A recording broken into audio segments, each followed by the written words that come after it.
Hi guys, welcome to Tantra movie review. Cinema చూస్తున్నంతసేపు చిన్న wealth కనిపిస్తుంది bro.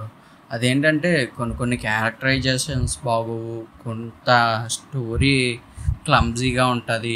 ఇంకా climax విషయానికి వస్తే అన్నిటిలో చూపించినట్టే ఉంటుంది. అంతకు మించి ఎక్స్ట్రా వెరైటీ అంటే ఏముండదు సినిమాలో. ఇంకా క్యారెక్టర్స్ విషయానికి వస్తే హీరో యాక్టింగ్ అసలు నచ్చలేదు బ్రో. చిరాకు దొబ్బుతుంది హీరో యాక్టింగ్, చాలా డల్గా ఉంటుంది.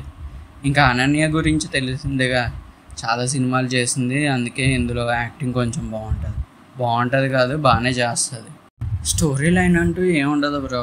ఒకడు చేతబడులు చేస్తాడు దేవుడైపోవాలని, ఆ ప్రాసెస్లో ఒక ఆవిడ చచ్చిపోతుంది. కాకపోతే ఏంటంటే ఆవిడ కూతురు పుట్టేస్తుంది అనుకోకుండా వాడి వల్ల. ఆ కూతురే వాడిని అడ్డుకుంటుంది. ఇంకా అంతకు మించి స్టోరీ ఏం ఉండదు. ఇందులో భయపెట్టే సీన్స్ ఏమైనా ఉంటాయంటే అన్నీ ముందు తెలిసిపోతూ ఉంటాయి, అందుకే భయపడాల్సిన అవసరం కూడా లేదు.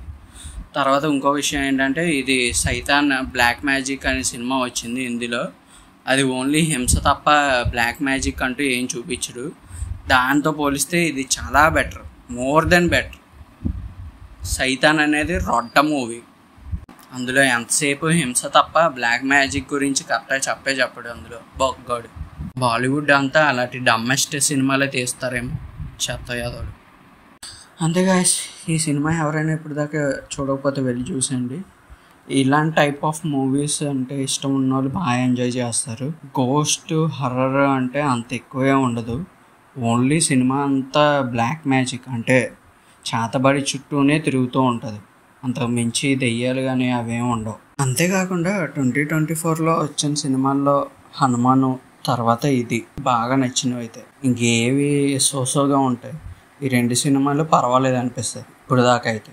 ఇంకా తర్వాత వచ్చే సినిమాలు ఎలా ఉంటాయో తర్వాత విషయం. ఇప్పుడు దాకా అయితే హనుమాను, తర్వాత ఇది, అంతే. ఇలాంటి సినిమాలు అంటే ఇష్టం ఉన్న వాళ్ళు బాగా ఎంజాయ్ చేస్తారు ఈ సినిమా చూసి. ఓకే గైస్, ఇది వాళ్ళ వీడియో. నచ్చితే లైక్ చేయండి, షేర్ చేయండి, సబ్స్క్రైబ్ చేసుకోండి.